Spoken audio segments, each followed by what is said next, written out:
Assalamualaikum. Baik, di sini saya akan kongsikan panduan untuk membuat latihan dalam buku aktiviti Pendidikan Islam tahun 3.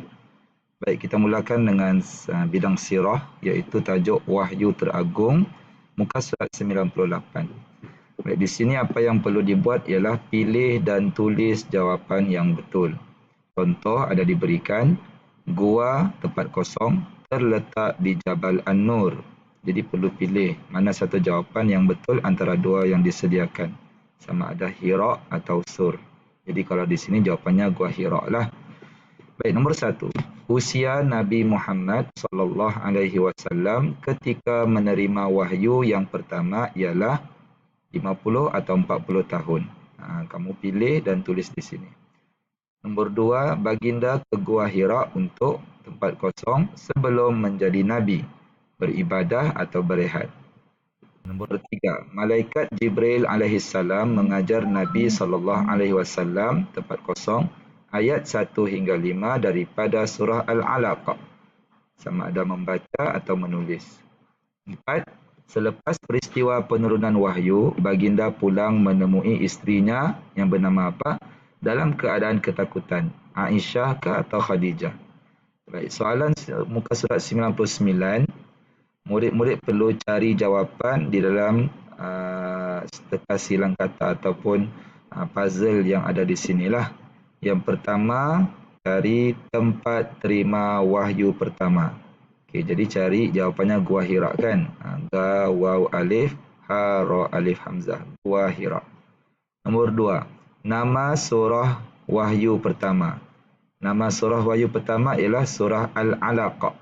Surah Al-Alaq. Cari jawapan alif lam ain lam qaf. Cuba cari. Dah tu. Nombor 3, nama bukit yang ada gua tempat wahyu pertama. Nama bukit yang ada gua tempat wahyu pertama. Nama bukit apa? Bukit An-Nur kan? Bukit An-Nur. Jadi cuba cari Bukit An-Nur, alif lam nun waw ra. Alif lam nun waw ra. Nombor 4, pendeta Nasrani sepupu Khadijah radhiyallahu taala anha. Siapa nama dia? Siapa nama pendeta tersebut yang juga merupakan sepupu Khadijah? Namanya Waraqah. Namanya Waraqah. Nombor 5, nama malaikat yang menyampaikan wahyu. Ini semua tahulah, Jibril. Jadi carilah perkataan Jim, Ba, Ra, Alif, Hamzah, Ya, Lam. Dan yang terakhir, nama kitab yang diturunkan kepada Nabi Muhammad, iaitu Al-Quran. Jadi cari Alif, Lam, Qaf, Ra, Alif, Nun. Alif, Hamzah, Nun. Hamzah, Alif, Nun. Baik, seterusnya muka surat 100. Tulis betul atau salah. Contohnya, keadaan Jabal An-Nur adalah tinggi, berpasir, kering dan berbatu. Betul atau salah? Kalau betul, tulis betul. Jadi kalau contoh ni jawapannya betul lah. Kalau salah, tulis salah. Nombor 1, penurunan wahyu pertama di Gua Hira adalah pada 1 Ramadan. Betul atau salah? Nombor 2, malaikat Jibril telah bertemu dengan Nabi Muhammad SAW ketika baginda beribadah. Betul atau salah? 3, selepas peristiwa penurunan wahyu, baginda pulang menemui Khadijah radhiyallahu taala anha dalam keadaan kegembiraan. Betul atau salah? 4, menurut Waraqah, baginda telah dilantik menjadi rasul sebagaimana yang disebut dalam kitab terdahulu. Nombor 5, Waraqah bin Naufal ialah seorang pendeta Yahudi. Betul atau salah? Baik, seterusnya muka surat 101. Kronologi. Okey, tulis nombor dan baca di hadapan kelas. Okey, ini murid-murid boleh cuba sendiri. Kronologi iaitu rentetan peristiwa penurunan wahyu yang pertama. Apa yang berlaku dahulu? Okey, contoh. Pada 17 Ramadan, ketika usia Nabi Muhammad SAW 40 tahun, baginda didatangi malaikat Jibril alaihissalam. Okey, ini nombor 1. Nombor 2 yang mana? Apa yang berlaku selepas itu? Jadi saya akan tolong bacakan yang ada dalam kotak-kotak ni. Jadi murid-murid cuba perhatikan dan rujuk buku teks mana jawapan yang seterusnya. Susun balik ikut nombor ya. Selepas peristiwa penurunan wahyu, Nabi Muhammad SAW pulang ke rumah dan ditenangkan oleh Khadijah radhiyallahu taala anha. Khadijah radhiyallahu taala anha membawa baginda bertemu sepupunya Waraqah bin Naufal, seorang pendeta Nasrani. Waraqah menyatakan bahawa baginda telah menjadi rasul. Jibril alaihissalam meminta Nabi Muhammad sallallahu alaihi wasallam membaca, tetapi Nabi Muhammad sallallahu alaihi wasallam tidak boleh membaca.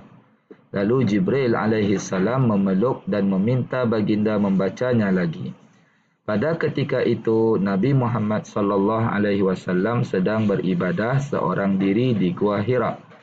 Selepas 3 kali meminta baginda membaca dan memeluknya, Jibril alaihissalam mengajar Nabi Muhammad sallallahu alaihi wasallam membaca ayat 1 hingga 5 surah Al-Alaq.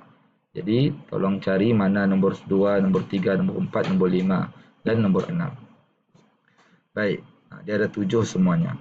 Seterusnya muka surat 102. Susun dan tulis semula. Erti wahyu apa dia? Tengok balik dalam buku teks. Ini kalamullah. Wahyu ialah kepada Nabi dan Rasul yang disampaikan. Jadi susun semula di bawah ni apa erti wahyu yang sebenar. Nombor 6, tulis nombor mengikut urutan dan baca. Ini yang disebut sebagai surah Al-Alaq ayat 1 hingga 5. Jadi murid-murid perlu baca.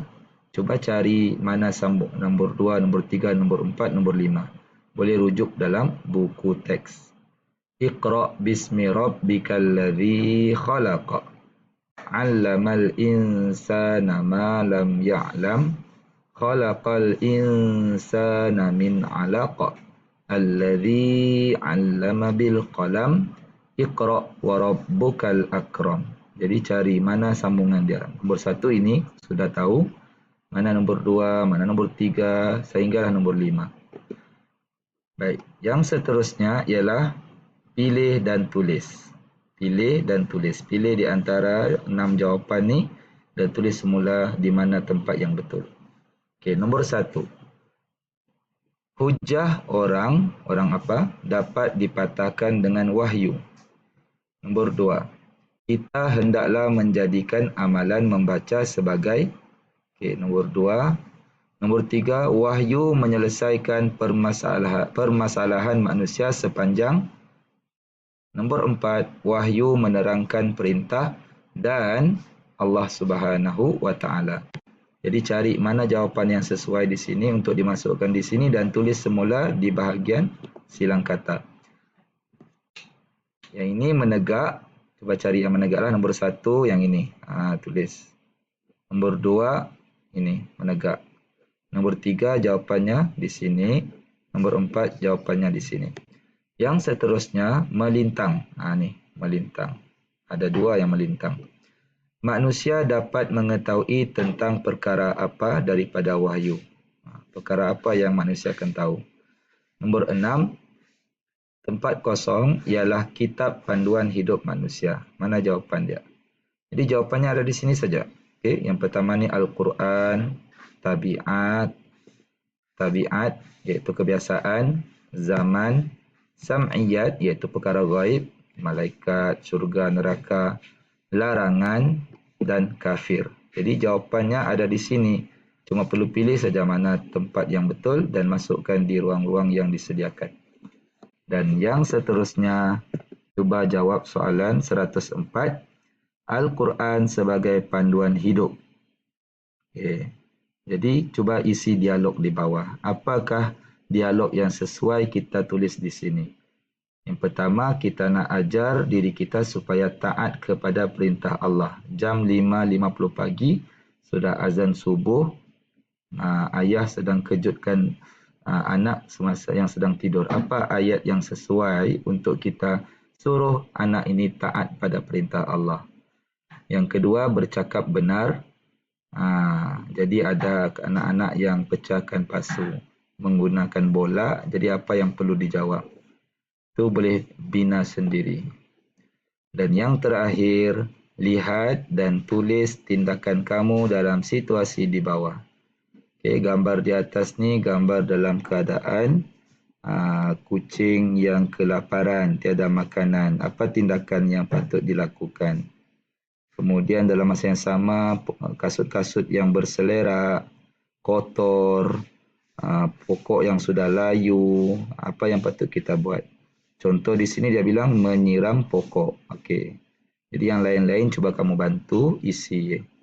Yang kedua, gambar kelas yang sudah berselerak. Jadi apa tindakan? Yang pertama, menyapu sampah. Dan teruskan memberikan tindakan yang sewajarnya. Jadi sampai sini saja, semoga berjaya.